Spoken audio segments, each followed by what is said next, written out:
네, 다음은 동북아 평화협력연구원장이시면서 국민대 교수이신 전현준 교수님을 모셔서 평화 번영 시대를 향한 통일 교육의 새로운 방향을 묻다라는 주제의 이야기를 들어보도록 하겠습니다. 큰 박수로 맞이해 주시기 바랍니다.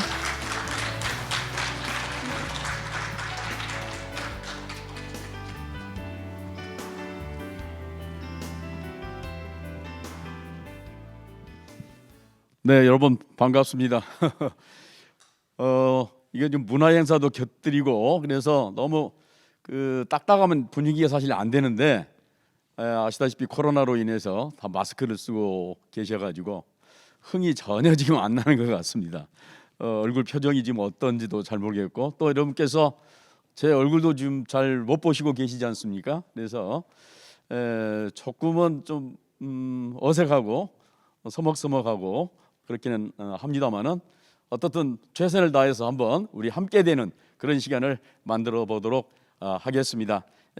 우리 최현일 구청장님, 고기판 의회 의장님 이렇게 명사들께서 참석해 주시고 또 우리 영등포를 대표하시는 여러 단체 장님들이 오신 걸로 그렇게 알고 있습니다.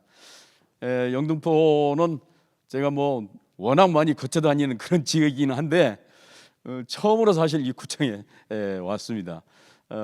그래서 어떻게 보면 좀 무심하기도 하는 것 같기도 하고 또 어떻게 보면 서울이 정말 넓다는 생각도 또 해봅니다. 어떻든 정말 이 귀중한 시간에 제가 여러분들과 함께 정말 평화의 문제, 통일의 문제를 생각할 수 있는 그런 기회가 됐고 또 그런 기회를 주신 구청 여러분들께 감사를 드립니다. 좀 이제 오늘 주제가 좀 거창합니다. 평화 번영 시대를 향한 통일 교육의 새로운 방향을 묻다 그런 이제 제목입니다만은 우리가 정말 잘 사는 나라예요. 여러분들은 여기서 사니까 또 서울에 살고 대한민국에 사시니까 우리가 얼마나 잘 사는지 잘 모르실 텐데 물론 요즘은 코로나 때문에 잘 해외를 못 나갑니다만은 해외에 나가 보면은 우리나라가 얼마나 잘 사는지 잘 아실 겁니다. 저는 미국에서 잠깐 이제 있었습니다만은 미국도 우리나라처럼 이렇게 못 사는 것 같아요. 물론 부자가 미국은 워낙 많습니다만은 대체로 중산층들 사는 거 보면은 그냥 그만 그렇게 살아요. 그냥 힘들게. 근데 우리 중산층은 저도 뭐 대충 중산층에 들어가는 것 같습니다만은 정말 잘 먹고 잘 살고 밤에 마음대로 돌아다니는 그런 대한민국에서 저희들은 살고 있습니다. 그래서 한 번쯤은 우리나라가 얼마나 잘 사는가를 생각해 볼 필요가 있을 것 같은데요. 대체로 이제 경제적으로는 한 10위권에 들어간다고 그렇게 얘기를 합니다. 여러분 우리 세계에는 200여 개의 나라가 있어요. 한 200개 정도 나라가 있는데 그 중에서 10위 내지 뭐 또는 뭐 13위 그렇게 얘기하는 사람도 있습니다만은 그 정도 산다고 하는 것은 정말 어마어마하게 잘 사는 거거든요. 그래서 세계적으로 대한민국을 가고 싶다, 대한민국 국민이 되고 싶다, 대한민국에 가서 일자리를 좀 얻어서 살겠다 그런 사람들이 너무너무 많습니다. 한때 우리가 미국을 향해서 아메리칸 드림을 가지고 미국 가려고 미 대사관 앞에서 비자 받기 위해서 쫙 줄 서 있었던 그런 기억들이 있었지 않습니까? 마찬가지로 제3세계에 사는 사람들은 정말 한국에 가서 좀 살겠다 그런 사람들이 너무너무 많답니다. 여러분들 좀 자부심을 가지고 긍지를 가지시기 바랍니다. 근데 군사력만 보더라도 또 일본이 우리보다 조금 앞서기는 합니다만은 약 6대 대국 내지는 7대 대국에 들어가는 그런 군사력을 가지고 있어요.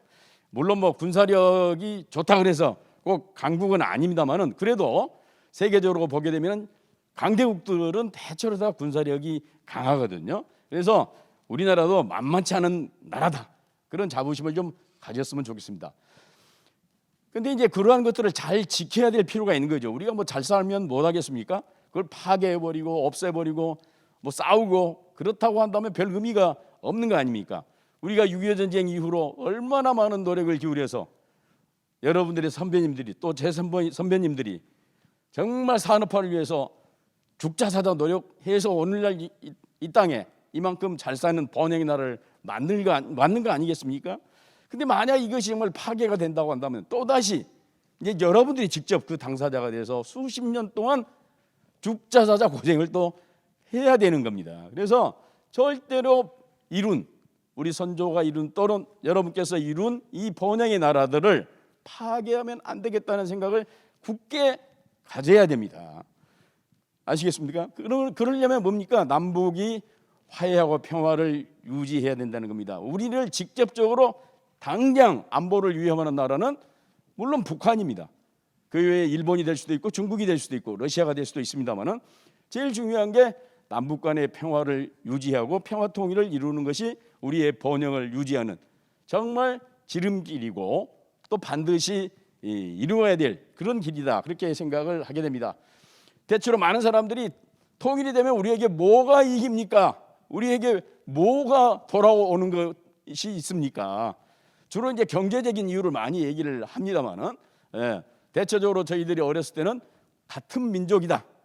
그런 이유 때문에 통일을 해야 한다. 그렇게 얘기를 했습니다만은 요즘 젊은 사람들 또 나가서는 뭐 기성세대라 할지라도 같은 민족이니까 통일해야 된다. 그렇게 얘기하면 안 먹혀요. 이게 캐 묵은 얘기야. 그건 쓸데없는 얘기고 이제는 구체적으로 특히 경제적으로 뭘 우리가 얻을 수 있는가 그런 얘기를 이제 많이 묻거든요.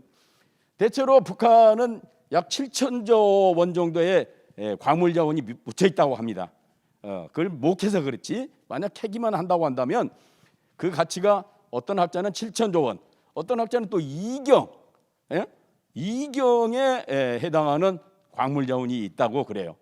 물론 그 광물 자원이 모두 경제성이 있다 그런 건 아닙니다. 그렇다 손치더라도 이것저것 빼더라도 약 2천조 내지 3천조 원의 가치가 있는 거예요.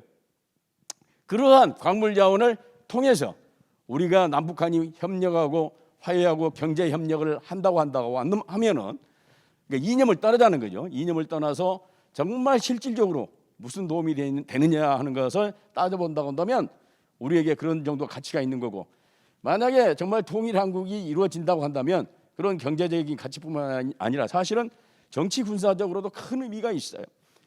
전쟁을 하지 않는다. 남북한 교류 협력을 통해서 상호 협력을 통해서 전쟁 가능성이 낮아진다고 하는 그것만 가지고도 엄청난 가치가 있는 거예요. 우리는 늘상 안보 불안에 휘달리지 않습니까? 특히 수도권은 북한과 가깝기 때문에 언제 전쟁이 터질지 모르고 만약 전쟁이 터지면 가장 먼저 피해를 보는 것이 수도권이란 말이에요. 그런 측면에서 저 좀 밑에 사시는 분보다 저 남쪽에 사시는 분들보다는 수도권에 사는 분들이 훨씬 안보 불안이 크고 또 북한에 대한 적대감도 그만큼 크겠죠. 물론 그렇기 때문에 그 안보 불안이 해소된다. 남북한이 전쟁 가능성이 없어지고 상호 교류 협력이 심화된다 하는 것은 전쟁 가능성을 확 낮춰주는 것이기 때문에 그것만큼 또 가치 있는 것이 어디가 있겠습니까?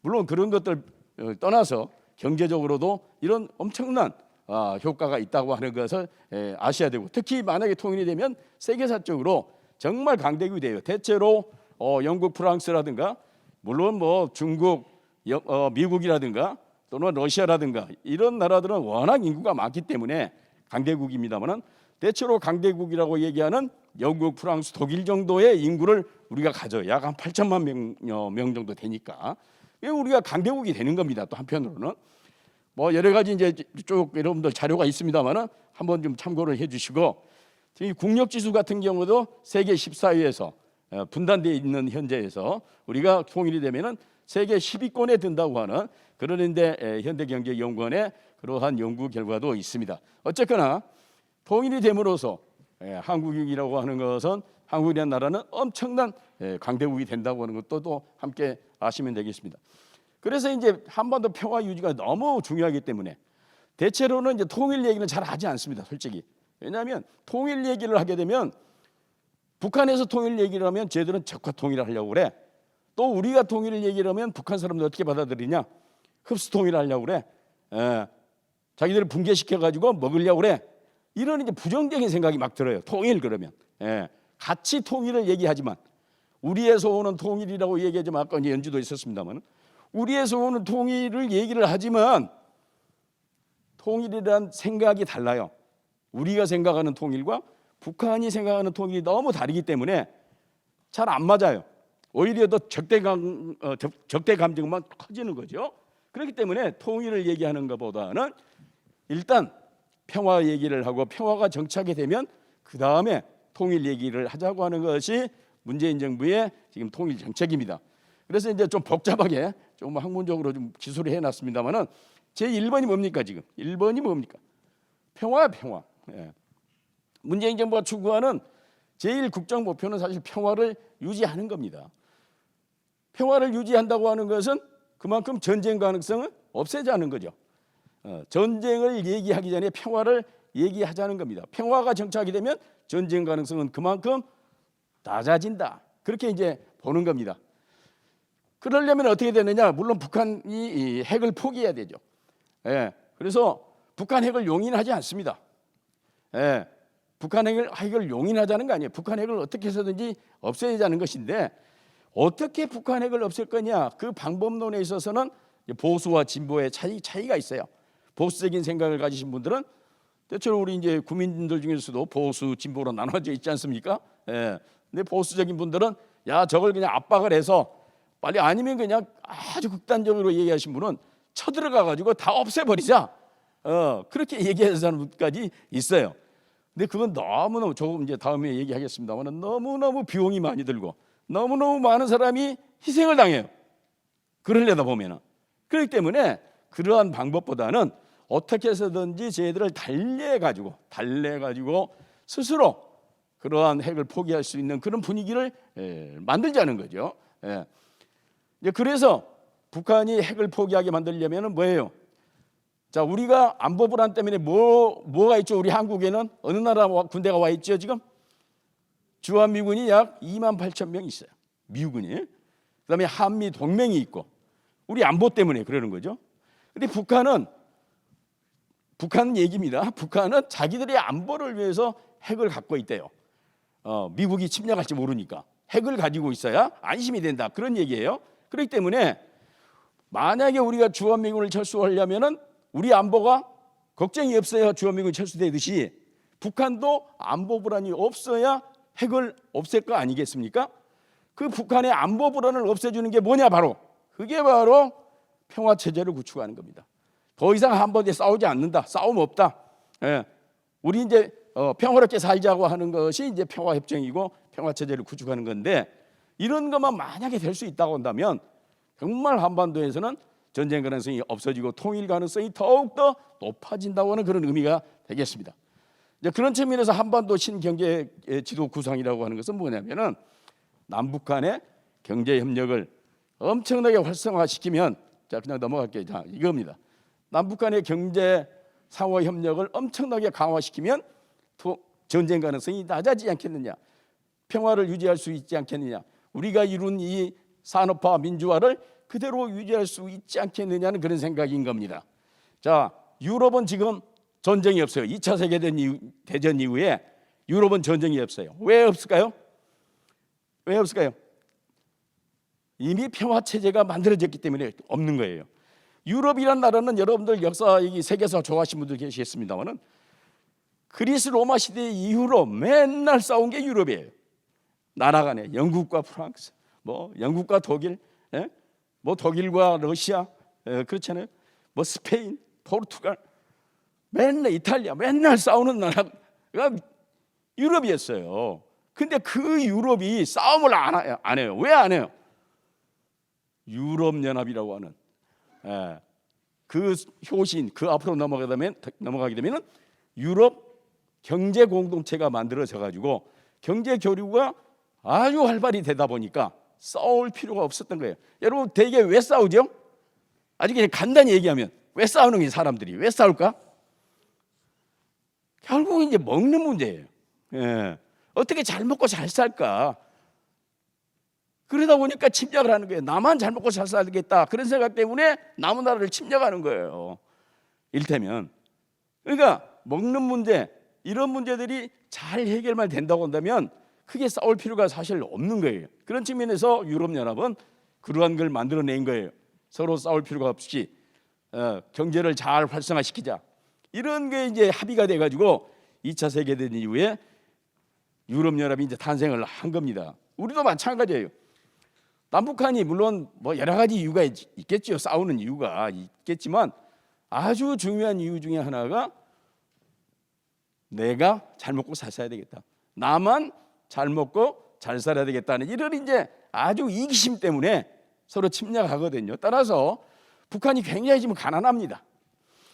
우리는 정말 잘 먹고 잘 살지만 북한은 우리보다 50분의 1 정도밖에 못 살아요. 그러니까 우리가 50배 잘 산다는 거예요. 북한보다 50배 이상 잘 살아요. 너무너무 잘 삽니다. 솔직히 말씀드려서 아까도 얘기했지만 근데 북한은 너무 못 살아요. 이렇게 너무 잘 사는 나라와 너무 못 사는 나라가 서로 이웃에 있으면은 싸울 가능성이 굉장히 높습니다. 왜? 없는 사람은 이판사판이다. 왜 너만 잘 먹고 잘 사니? 같은 민족인데 나는 이 뭐야 이거? 물론 책임은 자기들에게 있죠. 못 사는 이유가 자기들에게 있는데 사람이라는 게 잘못을 인정하지 않아요. 남 핑계를 대요. 왜 우리 이렇게 못 사느냐? 남한 때문에 또는 미제국주의 때문에 못 산다. 미제국주의가 우리를 이렇게 억압해 가지고 제재를 가하고 그렇기 때문에 못 산다. 그래? 그러면 이판사판이다. 내가 굶어서 죽으나 싸우다 죽으나 똑같다. 차라리 싸우다나 죽자. 이렇게 되는 게. 그게 일본이 미국을 공격한 태평양 전쟁을 일으킨 이유이고 독일이 2차 세계대전을 일으킨 이유예요. 그게 너무너무 자기들은 경제 제재를 받고 못 사니까 이판사판이다 하고 전쟁을 일으킨 거거든요. 그래서 이렇게 남한은 너무 잘 싸우고 북한은 너무 못 사는 이 상태가 지속되면은 평화가 유지가 안 된다는 거예요. 그런 측면에서 남북한이 경제 공동체를 이루고 유럽연합처럼 서로 경제 교류를 심화시키면은 전쟁 예방도 되고 정말 궁극적으로는 통일로 가는 그 길이 열리지 않겠냐는 것이 문재인 정부 생각입니다. 시간이 없어서 빨리 넘어가야 될 것 같아요. 이건 이제 요즘 이제 계속 말씀드리는 게 뭐예요? 지금 종전선언이에요. 여러분 텔레비전에서 많이 얘기 들으셨죠? 대통령께서 종전선언 얘기하니까 미국에서 우리는 반대한다. 그래서 이제 우리 또 서훈 안보실장이 쫓아가가지고 미국 이제 폼페이오도 만나고 비건도 만나고 그래가지고 종전선언이 종전선언으로 그냥 끝나는 게 아니고 이제 복잡해요. 종전선언 제가 설명을 하려면 몇 시간 설명을 해야 됩니다. 그래서 시간이 없기 때문에 여러분들 입장에서는 종전선언이 뭡니까? 이렇게 질문하고 싶을 텐데 이제 전쟁을 끝나자는 거예요. 한반도에서. 지금은 우리가 어떤 상태죠? 한반도가 지금 어떤 상태입니까? 법적으로는 어떤 상태? 휴전 상태. 아우, 그래요. 예, 굿. 휴전 상태. 휴전 상태라는 게 뭡니까? 전쟁을 하다가 잠시 멈추고 있고 언제 또 터질지 모르죠. 다시 전쟁이 재발될지 모르는 거예요. 그렇잖아요.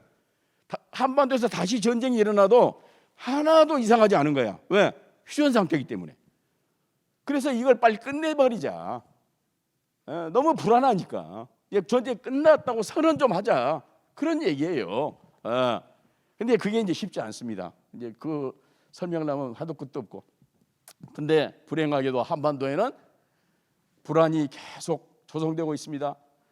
불안정이 계속 늘어나고 있어요.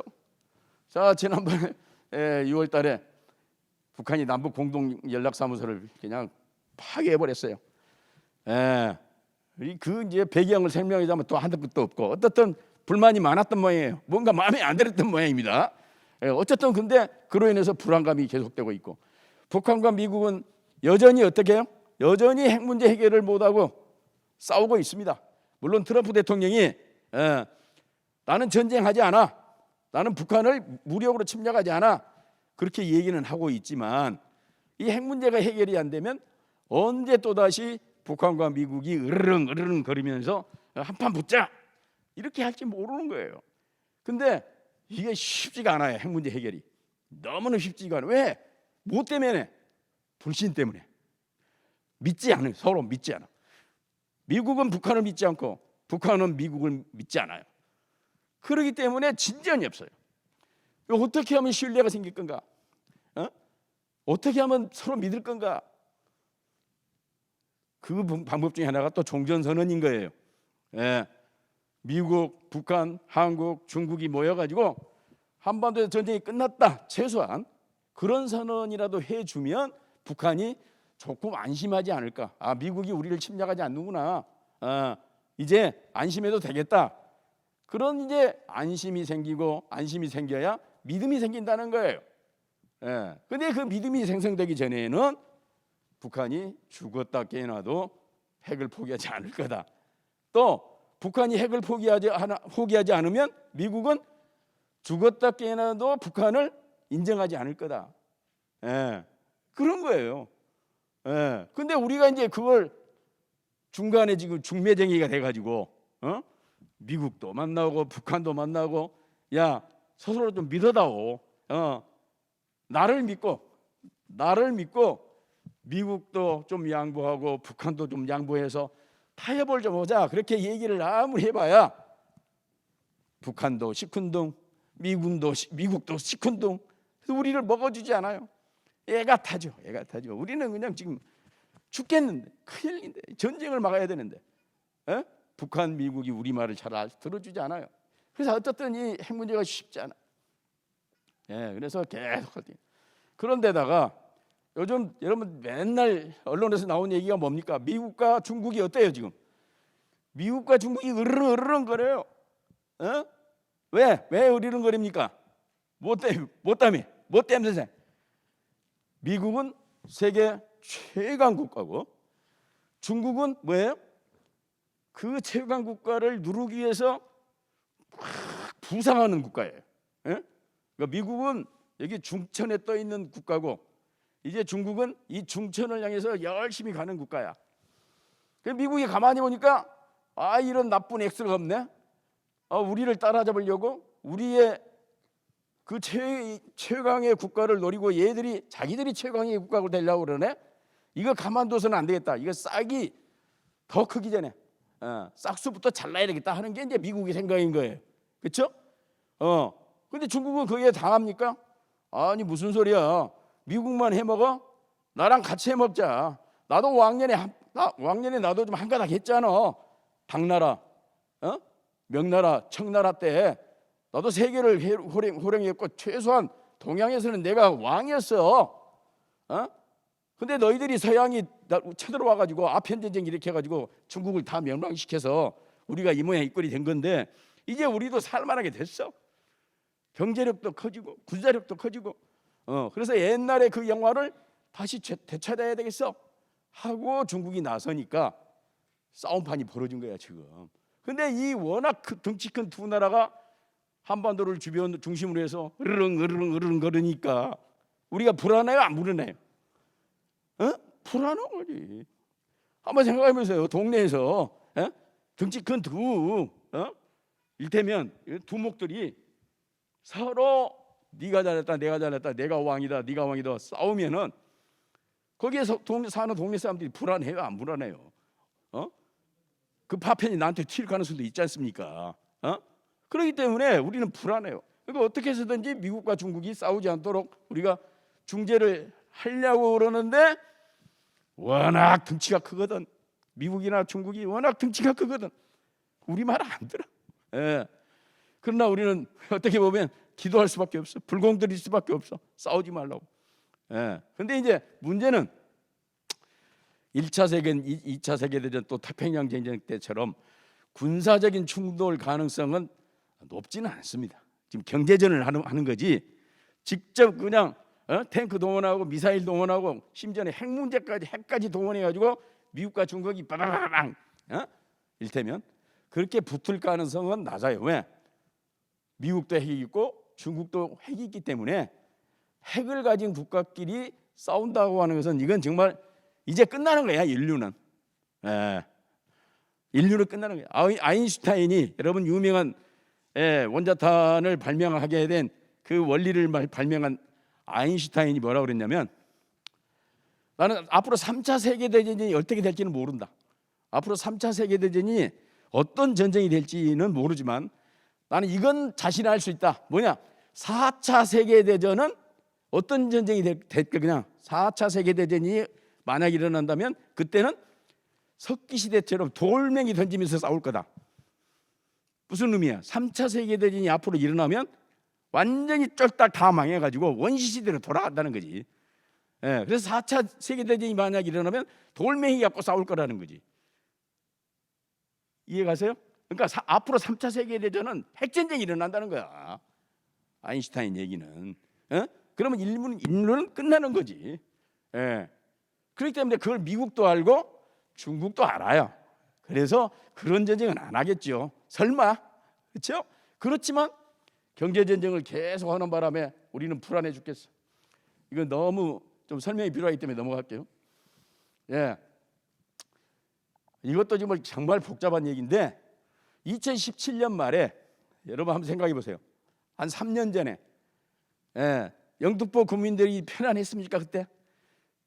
3년 전 2017년 10월, 11월, 12월 이때 다 전쟁 난다고 난리가 났어. 북한과 미국이 전쟁한다고. 실제로 미국이 그때 북한을 그냥 때려 부수려고 그랬어. 그냥 쌍그리 그냥 다 때려 부수려고 그랬어. 트럼프 대통령도 그걸 분명히 얘기했어요. 자, 보세요. 트럼프 대통령이 2018년 6월 12일 날 무슨 사건이 있었습니까? 세계사적으로. 혹시 기억하세요? 2018년 6월 12일 날 싱가포르에서 뭐가 있었어요? 싱가포르에서 미국과 북한 트럼프 대통령하고 김정은 위원장이 정상회담을 했어. 세상에. 나는 내 생전에 미국과 북한의 최고 지도자가 만날이라고 생각 못했습니다. 솔직히. 왜? 너무 원수니까.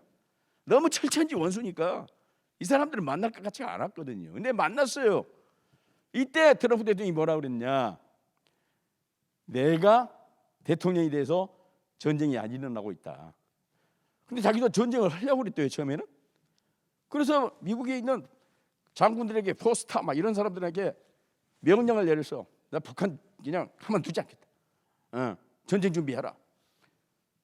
그랬더니 그 합동참모본부의 장군들 포스타들이 와서 보고를 하기를 문제 없습니다. 이길 수 있습니다. 그 북한 하나 못 해보겠습니까 우리가? 전략 핵이 5,700개 약 6,000개가 있는데 북한이 핵이 있어 본들 그 당시에 뭐 20개나 30개 있을 텐데 그냥 끝나는 거죠. 근데 너무 많이 사람이 너무 많이 죽습니다. 그렇게 되면 트럼프 대통령 말이에요. 2천만, 3천만, 맥시멈 4천만 명까지 죽는다는 거야. 그래서 도저히 자기는 트럼프 대통령은 기본적으로 전쟁을 싫어하는 사람입니다. 앞으로 이제 트럼프 대통령이 될지 안 될지 모르겠지만 재선이 될지 할지 모르지만 기본적으로는 이 사람은 전쟁 싫어해요. 뭐 하려고 전쟁해가지고 사람을 죽이냐 이거야. 기본적으로는 그래요. 그렇게 많이 죽은다면 나 안 할래 그래가지고 그때부터 2017년 말 지나고 2018년 1월 1일 날 김정은이가 평창올림픽 참가한다고 그랬죠. 그리고 미국과도 대화한다고 그랬죠. 그러니까 트럼프가 이 녀석들 봐라. 나를 인정하네. 얘들 또 이제 뭔가 좀 정신을 차렸네. 그래서 이제 대화를 생각하기 시작해서 2018년 6월 12일 날 싱가포르에서 정상회담을 했다는 거예요. 다시 말씀드리면 전쟁을 하면 너무너무 많은 피해를 본다고 하는 것이 트럼프 대통령의 생각인 거고 실제로 그래요. 실제로 북한이 가지고 있는 뭐 핵이 있든 뭐 미사일이 있든 미국의 전략 폭격기들이 북한 레이더에 잡히지 않고 그걸 스텔스기라고 그러죠.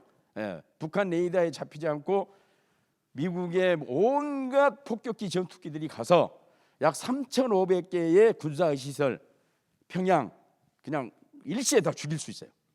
근데 문제는 동굴 속에 들어가 있는 북한의 미사일 뭐 핵무기 이걸 완전히 다 없애기는 힘들어요. 아직까지는.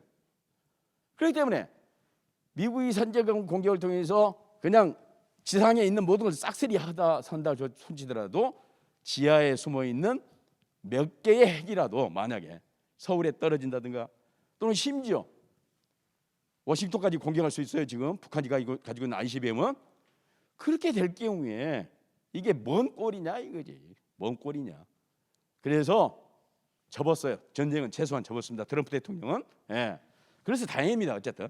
어쨌든 이런 이제 엄청난 일들이 벌어질 수 있기 때문에 우리는 어쨌든 전쟁은 안 된다.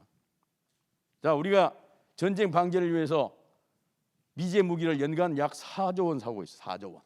연간 미제 무기를, 첨단 무기를. 그럼 왜요?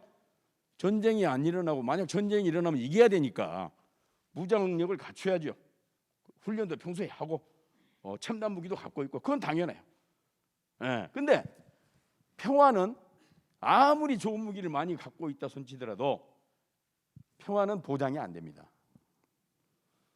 전쟁은 아무리 대비해도 상대방이 죽자 사자 전쟁하겠다고 하면 전쟁이 일어날 수밖에 없어요. 그렇기 때문에 뭘 해야죠? 한편으로는 무장력을 갖추면서 한편으로는 뭐 해야 된다고? 상대방이 나를 침략할 생각이 없도록 만드는 게 매우 중요해요. 에? 이해가세요? 예. 10명이 한 도둑 못 먹는단 말이 있어요. 그러니까 아무리 우리가 무장력을 튼튼히 하고 있어도 북한이 이판사판으로 전쟁하겠다고 하면 전쟁이 일어난다니까. 우리가 이기지 당연히 이기죠. 근데 이겨봐야 뭔 송이야. 북한 다 완전히 다 부서져가지고 우리가 그걸 다 또 건설해 줘야 되는데 천문학적인 돈이 들어가는데 그 싸워서 이기면 뭐합니까? 그 깡통 차고 있는 것들. 에? 죄송합니다. 이 표현이 좀 안 좋아서 이거 인터넷에 또 우리 영등포 구청 홈페이지에 뜬다는데 이거 좀 삭제해 주세요.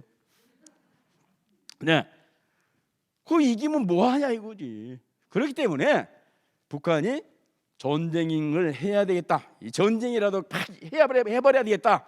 이런 생각을 갖지 않도록 하는 것이 매우 중요하다는 거예요. 핵무기라도 써서 전쟁을 해버려야 되겠다는 그런 생각을 갖지 않도록 하는 게 매우 중요하다는 겁니다. 아시겠어요? 그래서 평화를 어떻게 한다고? 평화를 만들어라. 그러니까 전쟁 준비도 해야 되지만 하지 말라는 얘기 아니에요. 예, 오해하지 마세요. 전쟁 준비도 해야 되지만 전쟁이 일어나지 않도록 하는 것이 매우 중요하다는 거죠. 평화를 만들어. 예. 그리고 북한에게 막 지금 제재를 가하고 있어요. 경제 제재 해가지고 북한은 지금 아무것도 사실상 수입할 수 없어요. 우리가 일전 한 번, 일원 한 장 북한 도와줄 수 없습니다 지금. 아시겠어요? 제재 때문에.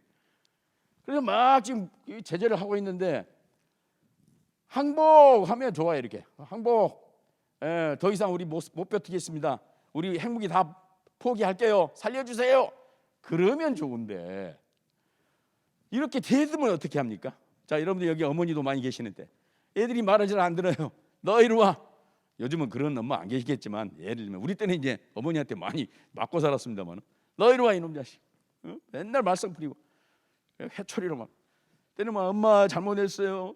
다시는 안 그럴게요. 열심히 살게요. 그러면 상관이 없는데 이 녀석이 엄마가 뭔데 날 때려? 이를테면 막 대드는 거야. 오히려 엄마를 패. 그럼 안 먹힌다는 얘기지. 제재가 말하자면. 북한이 이런 형국이야 지금. 내가 뭘 잘못했길래 왜 미국이 우리를 제재를 합니까? 우리는 우리 안보를 위해서 핵을 개발하고 있는데 미국이 침략하지만 않는다고 한다면 나 핵 버릴 생각이 있는데 미국이 도대체가 침략하지 않는단 말을 않지 않습니까? 보장해주지 않는단 말이에요. 종전선언도 안 해주고 수교도 안 해주고 제재 해지도 안 해주고 그러니까 우리가 핵을 가지고 있을 수밖에 없죠. 왜 그래? 왜 나만 잡고 그래? 이제 그러면서 막 대드는 거야 이렇게. 그러니까 이제 무지가 잘 안 풀리는 거지. 이해가세요? 그래서 이제 북한이 어떻게 해서든지 남침을 할 필요가 없도록 남침할 생각이 없도록 만드는 게 중요한데 결국은 뭐예요?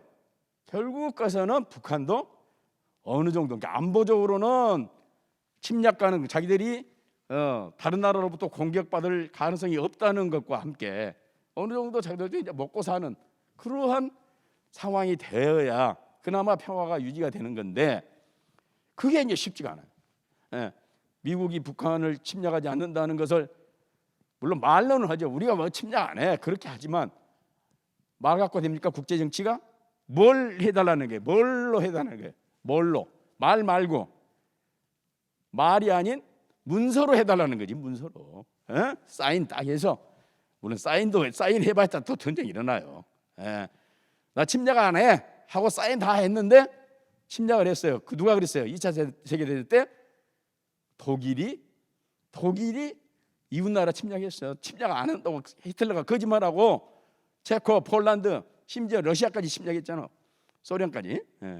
그러니까 국제 정치에서는 말이 필요 없고 우선은 문서도 필요 없고 결국은 뭐가 있냐? 행동이야, 행동. 실질적으로 서로 같이 지내고 오고 가고 대화하고 같이 밥도 먹고 이를테면 술도 한잔하고 이게 행동이 중요한 거지. 문서로 사인하고 말 나 너하고 뭐 잘 지낼 거야 뭐 이렇게 하는 건 소용없다는 게 이제 북한의 생각인 것 같아요. 근데 이제 중요한 건 뭐냐면 대체로 우리는 반공교육 받으셨죠. 저도 아까 이제 장달중 교수님이 얘기를 했습니다만은 수차례 북한 갔어요. 맨 처음에 갈 때는 정말 말 그대로 불안해서 이런 뿔난 빨갱이 완전히 악마 이런 생각을 가지고 갔는데 웬걸 가니까 전혀 그게 아니었어요. 똑같아 우리하고 말 통하지 정서가 통해요 우선. 그러니까 북한 가가지고 뭐 김일성이 갖췄고 뭐 김정일이 갖췄고 김정은이 갖췄고 이런 얘기만 하지 않으면 나머지 주제는 다 똑같습니다. 자식을 어떻게 좋은 대학 보낼 건가?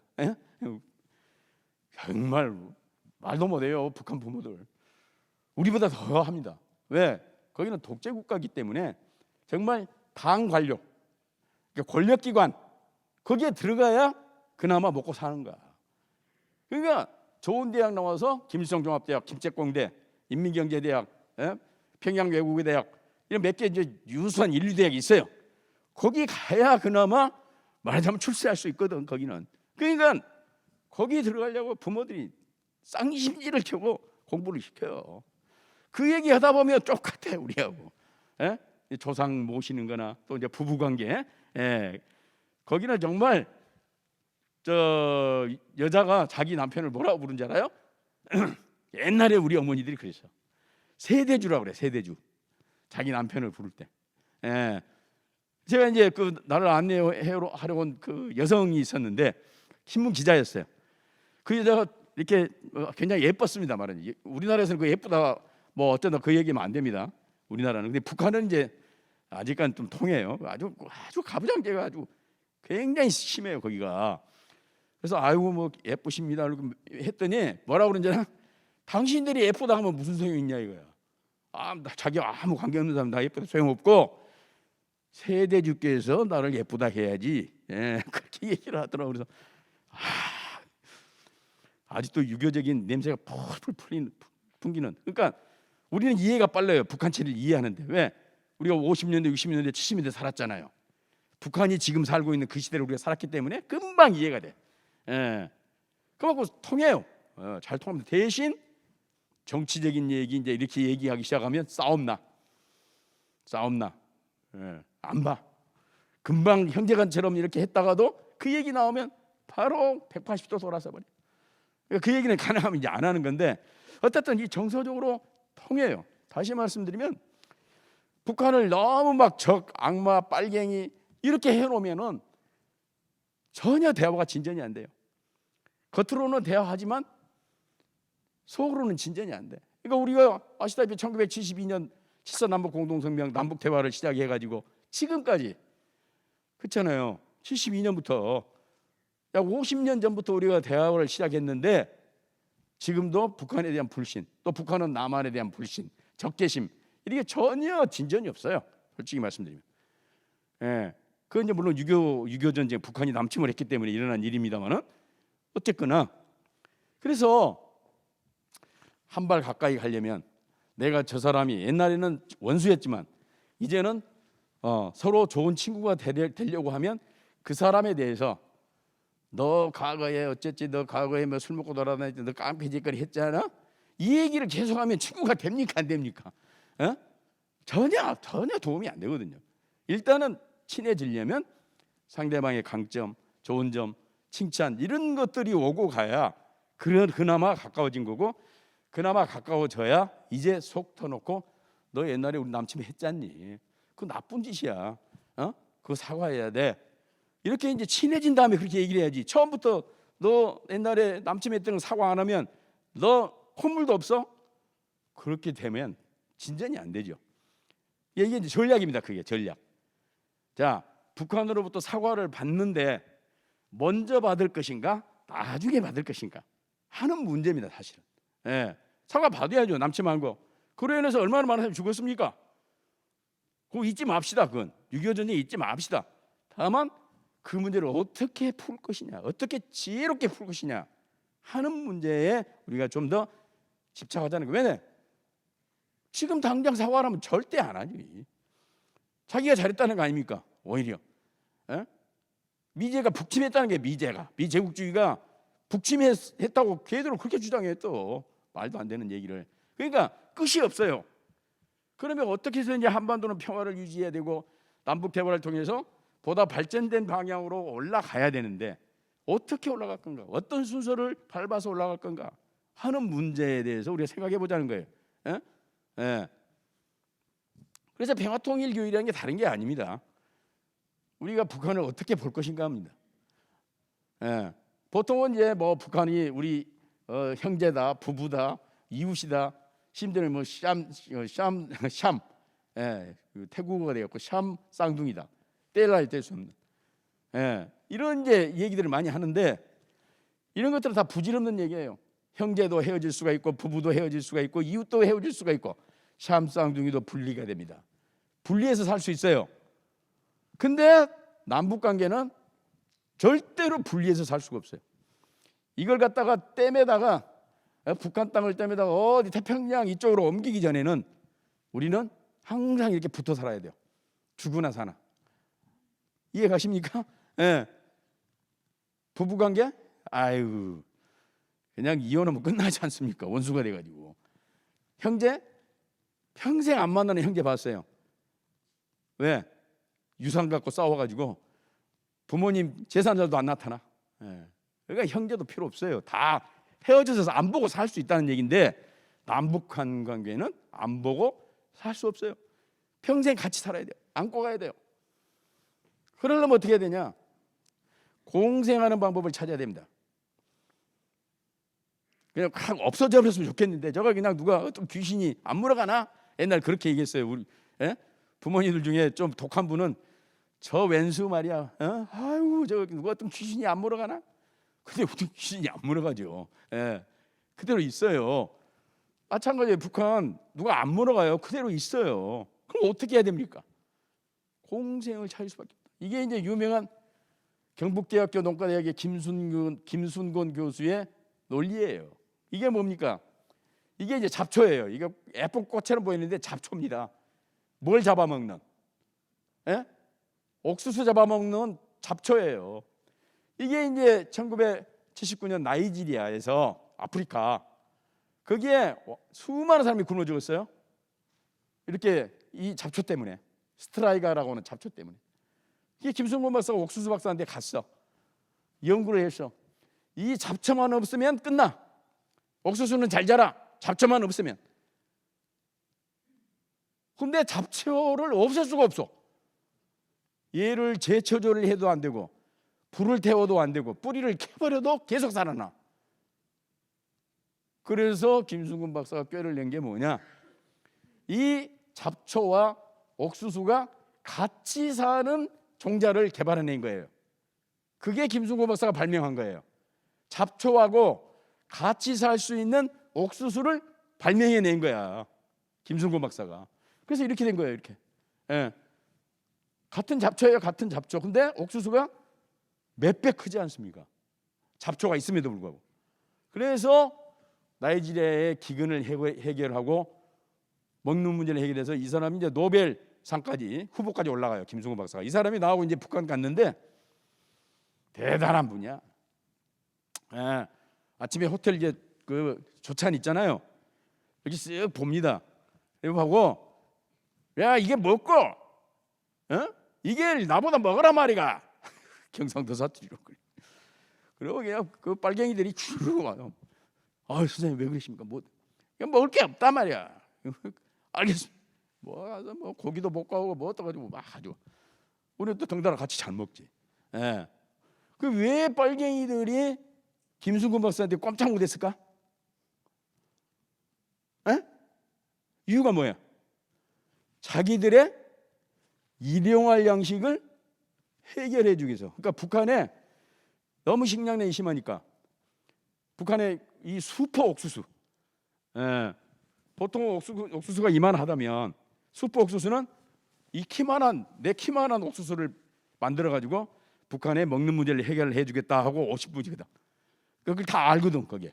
그러니까 일종의 하나님이야. 일용할 양식을 주는 하나님. 그러니까 꼼짝 못하는 거지. 예. 그분이 얘기가 이거지. 공생할 수 있는 길을 찾을 수밖에 없다. 예? 사적으로 이제 그분이 얘기한 거. 예? 이게 북한에서 나중에 볼지 모르겠네 이 TV를. 그 빨갱이들은 쉽게 변하지 않아. 이게 공생을 하고 공생을 한 다음에 그 다음에 무슨 방법을 찾아야지. 지금부터 때려잡자 뭐 공산당 무찌르자 공산당 하면 얘들 절대로 그 몸부림을 쳐. 공생 우선 공생을 찾아야지. 그러면서 한 얘기예요 이게. 예, 공생론. 자 이거 뭐 시간이 없어서 그러다 보면 교류 협력하다 보면 북한이 이렇게 변한다는 거죠. 예, 북한은 뭐 무력으로 물리치고 그런 것보다는 북한 내부에서 북한 사람들이 깨어가지고 민주화가 돼야 된다는 거예요. 근데 민주화가 하루아침에 되는 거 아니죠. 우리나라도 마찬가지였지만 어느 정도 산업화가 되어야 그 다음에 깨어서 민주화가 된다는 거예요. 그러니까 북한이 어느 정도는 먹고 살 수 있도록 만들어서 국민소득 3,000달러가 되면 대개 민주화 운동이 일어난다고 합니다. 우리도 마찬가지고 세계사적으로. 지금은 북한이 무슨 1,000달러도 안 돼요. 1,000달러가 무슨 1,000달러야. 통계적으로만 1,000달러지 실제로는 몇백 달러 되지도 않아요. 그래가지고 무슨 민주화 운동이 거기서 일어나겠습니까? 거기서 솔직히 말씀드리면 그러니까 어느 정도 먹고 살 정도 되어야 정치에 관심을 갖게 되고 내가 왜 이렇게 살지? 나는 뭐지? 나는 어디서부터 한다? 나는 무엇을 해야 되냐? 이런 이제 막 자각이 드는 거예요. 그래서 프랑스 대혁명도 일어났고 그런 거예요. 다 세계사적으로 자각이 돼야 돼. 자각이 되려면 뭐냐? 어느 정도 먹고 살만 하고 먹고 살만 해야 아 이건 아니다. 독재는 아니다. 보다 민주주의적인 체제가 되어야 더 우리가 잘 될 수 있다. 이런 생각을 갖게 된다는 거예요. 말하자면 그렇죠? 그래서 손잡은 떡부 얘기까지 나왔습니다만은 다시 말씀드리면 왼수들을 하고 어떻게 같이 삽니까? 어떻게 교류합니까? 어떻게 밥상머리를 같이 하고 밥을 먹습니까? 원수들하고 이렇게 얘기를 하는데 우리나라가 정말 똑똑해요. 저는 유태인보다도 게르만 민족보다도 더 똑똑하게 우리 한민족이라고 봅니다. 모든 면에서 머리 영리한 거 보면 영리하지 않습니까? 요즘 사태 뭐 라임인가 뭐 사태들 얘기 막 머리 굴리는 거 보세요. 대단하지 않습니까? 근데 부족한 게 하나 있어요. 전략적인 개념입니다. 전략적 개념. 그게 뭐냐면 큰 그림. 에? 큰 그림을 잘 못 그려. 그저 조그만 그림은 잘 그리는데 큰 그림을 잘 못 그려. 다시 말하면 한반도 평화를 유지하기 위해서 뭘 해야 될 건가에 대해서 잘 생각을 못 해. 근데 우리 역사적으로 보면 왼수하고 다 대화했어요. 자, 68년 여러분 기억하시죠? 저기 어르신들은 1.12 사태라는 게 있었죠. 그렇죠? 근데 1.12 사태가 68년에 일어났는데 72년에 7.4 남북 공동성명 발표했어요. 이게 누가 발표하신 거예요? 당시 대통령이 누굽니까? 예? 68년 72년 때 대통령 누구셨어요? 박정희 대통령이셨어. 예. 자기를 죽이려고 특수부대를 내려보냈는데 그 특수부대의 수계인 김일성과 대화한 거예요. 이게 다 우리 한 역사가 있습니다. 전략적으로. 왜? 에? 우리가 누가 더 우월한가 보자. 공산주의가 좋은가 민주주의가 좋은가 한번 내기하자. 그렇게 해서 대화를 사실 시작했었는데 그게 잘 안 됐어요. 미안하지만 그 얘기하면 또 한도 끝도 없고. 자, 전두환 정권 시기에도 대화가 있었습니다. 자, 83년 10월 9일 날 아웅산 테러라는 게 있어요. 기억나세요? 우리의 수많은 인재들, 영재들이 그때 당시에 아주 머리 제일 똑똑한 청와대 참모들, 이 사람들이 가서 죽어버렸어요. 아웅산에 가서. 북한이 테러를 해가지고. 그래서 그 전쟁 날 뻔했어. 그때 전두환 대통령이 저거 그냥 다 벌초를 해버려야 되겠다, 싹 쓸어버리겠다 그래가지고 난리 치니까 이제 미국이 말렸지. 참아.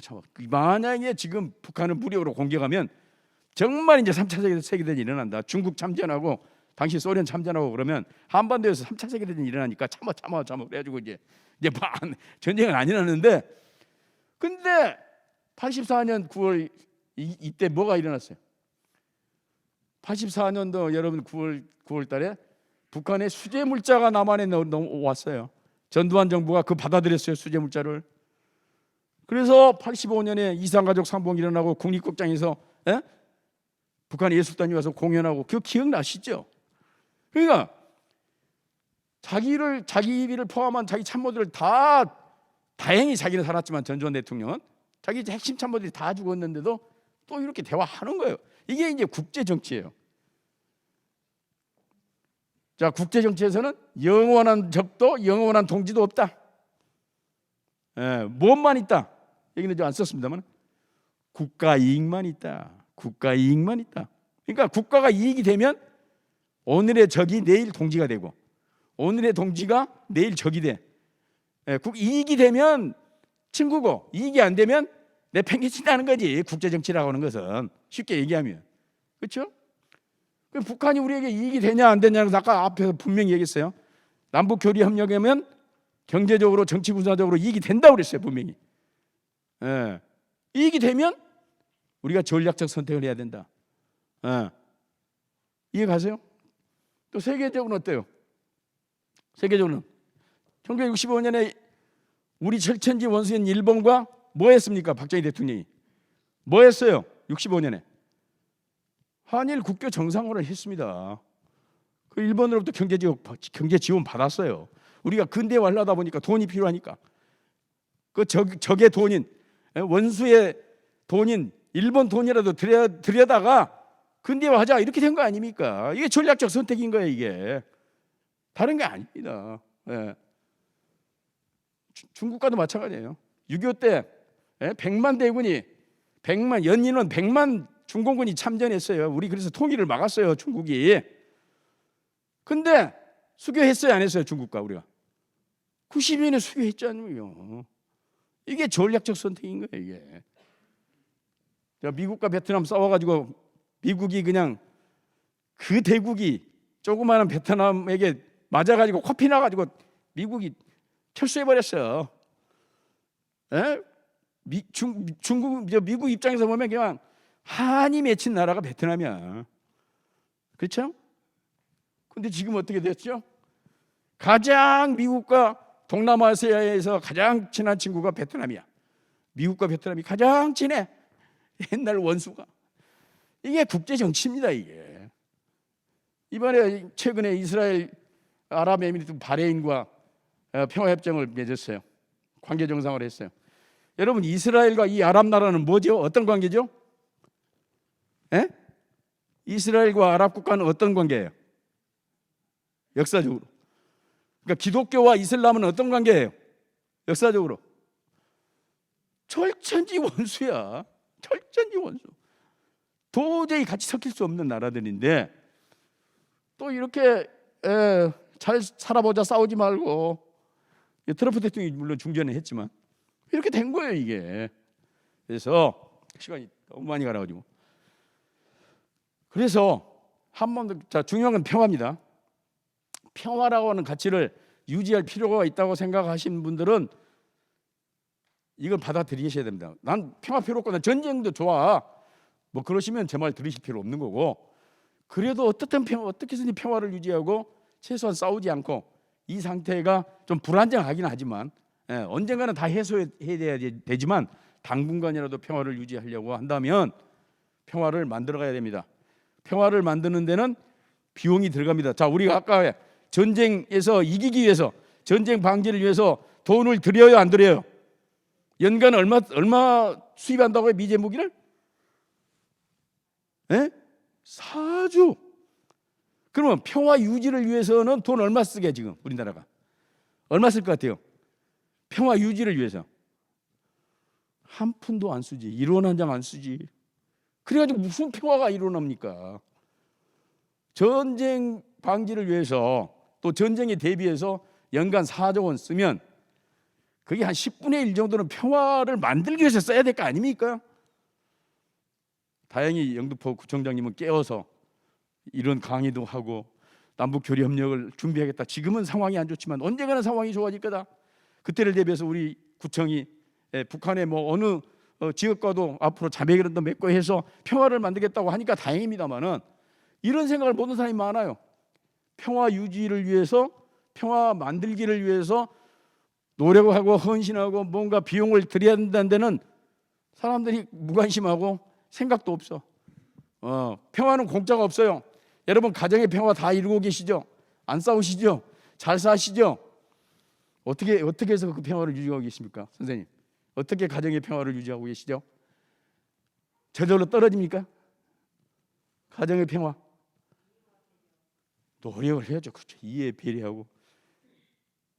죄송합니다. 마누라 생일 때 좀 뭐 선물도 좀 하고 결혼기념일날 챙겨서 좀 하고 뭔가 다 노력을 해야 가정이 평화가 된 거지. 전혀 노력을 하지 않는데 가정이 평화가 옵니까? 저도 가정생활 하고 있습니다만은 많은 노력을 합니다.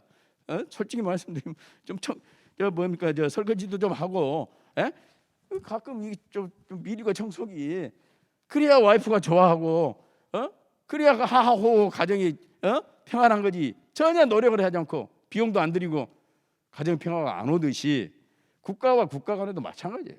노력을 해야 됩니다.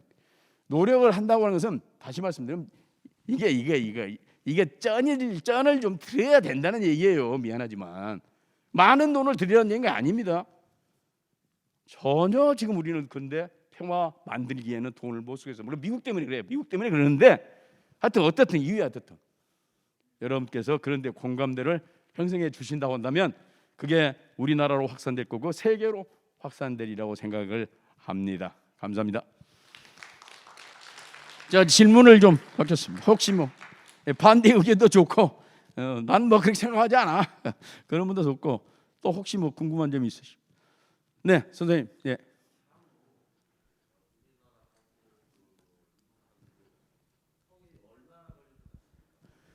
통일이 앞으로 얼마나 걸릴 거냐? 예. 완전 통일 아니더라도 아까 말씀하신 네. 그 예. 국민 그 생산량 지금 뭐 1,000달러라고 그랬는데 3,000달러 정도 되려면 어느 정도 걸릴까요? 글쎄 말입니다. 아주 중요한데 아주 어려운 질문을 해주셨어요. 그러니까 우선 이제 완전한 통일이 하나 있겠죠. 그러니까 휴전선이 없어집니다. 그 이제 대한민국도 아니고 조선민주주의 인민공화국도 아닌 뭔가 코리아가 한 장 나오는 완전한 통일이 되기까지는 정말 시간이 많이 걸려요. 솔직히 말씀드려요. 몇십 년 걸립니다. 몇십 년 걸릴지 100년일지 몰라요. 그러나 이제 남북 교류 협력을 통해서 뭔가 좀 전쟁 가능성이 좀 낮아지는 그런 거 있잖아요. 그런 것은 솔직히 말씀드리면 빨리 할 수 있습니다. 한때 했잖아요. 김대중 정부 때, 노무현 정부 때 우리가 뭐 거래도 하고 아까도 얘기했지만 저희들이 평양도 가고 그랬어요. 가서 술도 먹고 거기 같이 노래도 부르고 그랬어요. 최소한 이제 그런 상태라도 계속 유지하는 거 있잖아요. 그런 것은 제가 생각할 때는 다음 이제 트럼프 정부 트럼프가 될지 바이든일지 모르겠습니다만은 어떤 형태가 됐든 간에 미국과 북한이 대화가 다시 재개가 되고 거기서 핵 문제가 어느 정도 해결이 되면 우리도 이제 옛날처럼 개성공단도 재개하고 금강산공단도 재개하고 그렇게 해서 조금 평화 분위기가 조성되는 그런 건데 그런 건 제가 생각할 때는 한 트럼프 정부가 어떻게 될지는 모르겠습니다만은 다음에 최소한 5년 다음 정부에서는 가능하라고 봅니다. 그래서 저는 남북 관계든 이런 것들은 사실 사람 마음먹기에 달린 거예요. 마음만 바꾸면 생각만 바꾸면 얼마든지 교류 협력할 수 있거든요. 쟤를 원수로 생각하면 계속 못 만나는 거고 그러나 제가 원숭이는 원수지만 불쌍하다 예를 들면 그리고 어느 정도 제가 소통을 해서 그 다음에 제하고 이제 설득을 해야 되겠다. 내가 너 잘못했잖아. 옛날에 잘못한 거 이거 잘못했어. 그러니까 어느 정도 소통한 다음에 문제를 그렇게 해결해야겠다고 생각을 한다고 한다면 저는 뭐 2, 3년 내라도 옛날로 돌아갈 수 있다 그렇게 봅니다. 예. 근데 쉽지는 않습니다. 물론 전망하는 게. 예. 네, 또 예, 예, 선생님. 네, 마이크 주십시오. 예, 시간이 좀 많이 가면 마지막으로 받겠습니다. 예. 최근에 이제 몇 년 전까지만 해도 마치 통일이 될 것처럼 굉장히 많은 이제 남북 관계가 많이 좋아졌었는데요. 근데 이제 우리 궁극적으로 이제 남북 통일의 가장 장애물이 뭐라고 이렇게 생각하시는지, 예, 그 부분에 대해서 좀 남북 협력. 예, 예. 예, 그러니까 그리고 궁극적으로 나아가서 통일에 대해서 가장 장애물이 이제 우리가 보통 얘기하는 이제 일본이냐 미국이냐 뭐 중국이냐 러시아냐 뭐 이런 어떤 이데올로기에 의해서 그렇게 우리가 분단돼서 있는 건지, 안 그러면은 다른 이유에서 통일을 반대하는 어떤 열강들이 있는 건지, 예, 그 부분에 대해서 좀 말씀. 그러니까 기본적으로는 선생님 주변 강대국들은 우리나라 통일을 바라지 않습니다. 아까도 얘기했지만 우리가 통일이 되면 어떤 나라가 된다고요? 큰 나라가 돼요. 덩치 큰 애가 하나 탄생이 되는 거예요. 좋아해요, 안 해요? 좋아 안 하지. 나라도 안 좋아하지. 예. 그러니까 그 다 장애물이에요. 첫째는 주변 강대국들은 다 장애물이고, 둘째는 구체적으로 얘기하면은 남북한 간의 적개심과 불신과 복수심 이런 것들입니다. 그건 이제 6.25 전쟁에서 온 겁니다. 적개심이 있는 한은 진정 어린 대화가 어렵죠. 그래서 이해를 합니다. 우리 나이 드신 분들, 전쟁을 경험한 분들, 전쟁에 의해서 희생당한 가족들, 이분들이야 원수로 생각하죠, 북한을. 근데 반대로 북한도 우리보다 더 많은 사람이 남한에 대한 적개심을 가지고 있어요. 왜? 남한보다 2배 피해를 받거든, 북한은. 남한이 200만 명 피해를 봤으면 6.25 때 거기는 약 한 400만 명 뭐 이렇게 거의 2배의 희생을 당했어요. 미국이 그냥 융단 폭격을 하는 바람에, 에? 전폭기로 북한을 그냥 불바다를 만들고 네이팜탄 뭐 해서 싹 쓸어버렸거든. 그러니까 엄청나게 그 사람들은 또 이 적개심이 많아요, 남한과 미국에 대해서. 예. 그러니까 서로 어떻게 보면 피장파장이니까 그걸 좀 줄여야 되는데 우리는 그게 잘 안 돼요. 근데 그것을 어떻든 극복해야 된다는 생각이고, 적개심을. 그 다음에 이제 아주 핵심적으로는 북한 핵 문제 때문에 대화가 지금 어렵게 됐어요. 북한 핵 때문에 미국이 절대로 북한과 대화하지 말라. 에? 우리 허락 없이 너희들 마음대로 하면 가만 안 둬? 막말로 얘기하면 죽여? 경제 망가뜨릴 수 있어? 그렇게 하니까 우리 꼼짝을 할 수가 없어요. 그러니까 결국은 북한 핵 때문에 미국이 제재를 하고 우리가 꼼짝 못한 상태가 됐기 때문에 북한 핵 문제에서 좀 진전이 있어야 되겠다. 근데 방법이 없는 건 아니에요. 있어요. 여러분 기억하듯이 2019년 2월 27일부터 28일까지 하노이에서 2차 정상회담이 있었어요. 북한과 미국이. 그때 합의하려고 그랬어요. 트럼프가. 사실은 다 준비해 갔어요. 근데 그 나쁜 청문회 자기의 측근이 해필 그날 저녁에 미국은 낮이었어요. 그냥 트럼프에 대해서 다 까발려버린 거야. 트럼프 나쁜 점은. 그러니까 트럼프가 그냥 화가 너무 나가지고 다 필요 없다 이런 X. 그래가지고 그 서명 안고 가는 바람에 결켰는데, 다음에 트럼프 대통령이 만약에 재당선이 되면 대화할 걸로 그렇게 생각하고 잘 되길 빕니다. 오케이, 이걸로 마치겠습니다. 감사합니다. 네, 큰 박수 부탁드립니다. 정성껏 강의해 주시고 또 답변해 주신 교수님께 다시 한번 감사의 박수 부탁드립니다. 이제 마지막 순서이며 이번 공연의 하이라이트인 창작 뮤지컬 공연이 남아 있습니다. 잠시 쉬는 시간 가지시고요. 10분 휴식하고요. 48분에 다시 공연을 시작하도록 하겠습니다. 잠시 후에 찾아뵙겠습니다. 감사합니다.